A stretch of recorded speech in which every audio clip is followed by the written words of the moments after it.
5. Elementos centrales de la política curricular de la educación preescolar, primaria y secundaria. 5.1. Derecho humano a la educación. El derecho humano a la educación es el principio fundamental de la política educativa nacional establecido en el artículo 3 de la Constitución Política de los Estados Unidos Mexicanos.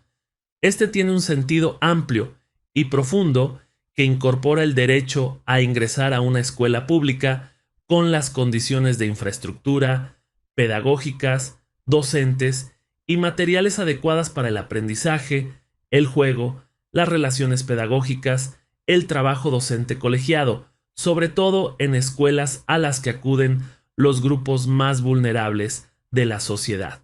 Implica también que niñas, niños y adolescentes puedan iniciar, continuar y concluir procesos formativos de la educación preescolar, primaria y secundaria, en los que desarrollen aprendizajes significativos para su vida y que gocen de buen trato con una vida escolar libre de violencia.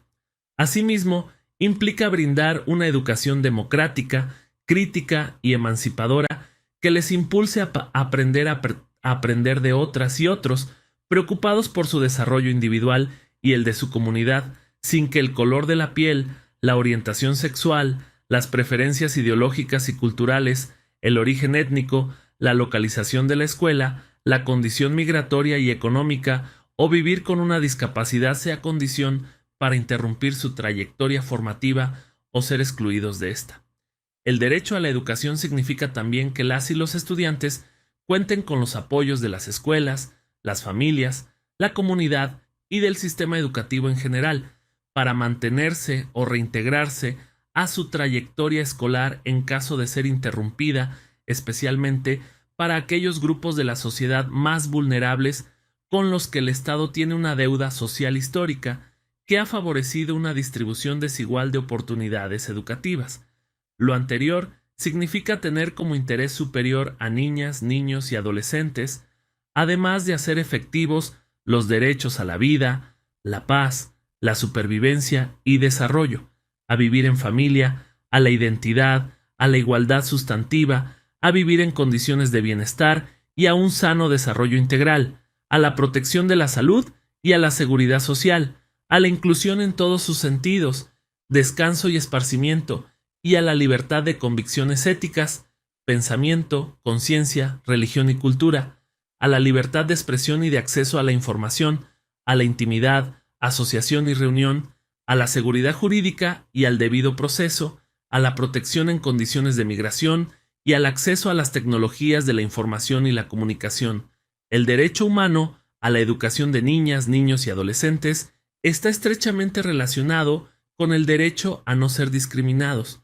Esto significa que no se les puede impedir el acceso o la permanencia a la educación pública o privada, así como a becas e incentivos en las escuelas. Tampoco pueden recibir, bajo ninguna modalidad, contenidos, métodos o instrumentos pedagógicos en los que se le asignen papeles contrarios a la igualdad o que difundan una condición de subordinación. En la educación preescolar, primaria y secundaria se reconoce como principio de inclusión fundamental una educación para la igualdad y la diversidad dentro del sistema educativo nacional en sus distintas modalidades. Lo anterior, con énfasis tanto en las mujeres como en los pueblos indígenas y afromexicanos, con respeto a sus formas de convivencia, organización social, económica, política y cultural, sus lenguas, conocimientos y saberes. El ejercicio efectivo a la educación implica que las y los estudiantes gocen de una relación profesional e incluyente de sus maestras y maestros, atentos a sus necesidades, ritmos y situaciones de aprendizaje, preocupados por el desarrollo continuo de sus conocimientos y saberes, a un trato justo, amable y con profundo sentido humano. El Estado está obligado a garantizar este derecho con un énfasis sustantivo a personas afromexicanas y afromexicanos, migrantes, indígenas, mujeres, personas de la diversidad sexual y de género, niñas, niños y adolescentes hospitalizados con alguna discapacidad, así como a los grupos más pobres de la sociedad, especialmente niñas y niños en situación de calle, adolescentes, en conflictos con la ley entre otros. La obligatoriedad de la educación preescolar, primaria y secundaria debe ser integradora de niñas, niños y adolescentes en su diversidad, desde el currículo, pasando por las relaciones docente-estudiante en los procesos de enseñanza y aprendizaje, hasta las relaciones pedagógicas de evaluación, planeación y gestión. La escuela debe asegurar que en sus aulas puedan convivir estudiantes con diferentes capacidades y ritmos de aprendizaje.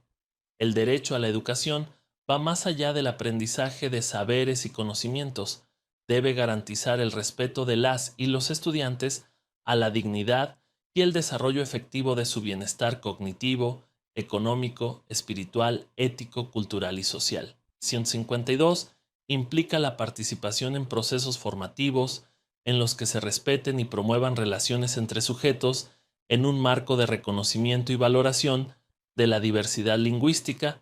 cultural, étnica, política, social, de género, sexual, clase y capacidades. El derecho a la educación se expresa en una vida libre de violencia y a la integridad personal dentro y fuera de la escuela, lo cual requiere que la comunidad escolar identifique las formas de violencia que se viven en las aulas y fuera de ellas: violencia de género, violencia física, hostigamiento psicológico, abuso de autoridad, acoso, racismo, exclusión, vandalismo, ciberacoso, cualquier forma de discriminación, entre otras. Esto va acompañado de acciones y campañas en las que participe la escuela y la comunidad, especialmente las familias, para prevenir la violencia, el uso de armas y drogas, se fortalezca la convivencia escolar, la cultura de la denuncia, se amplíe la oferta de actividades extracurriculares y se generen estrategias para que la comunidad escolar,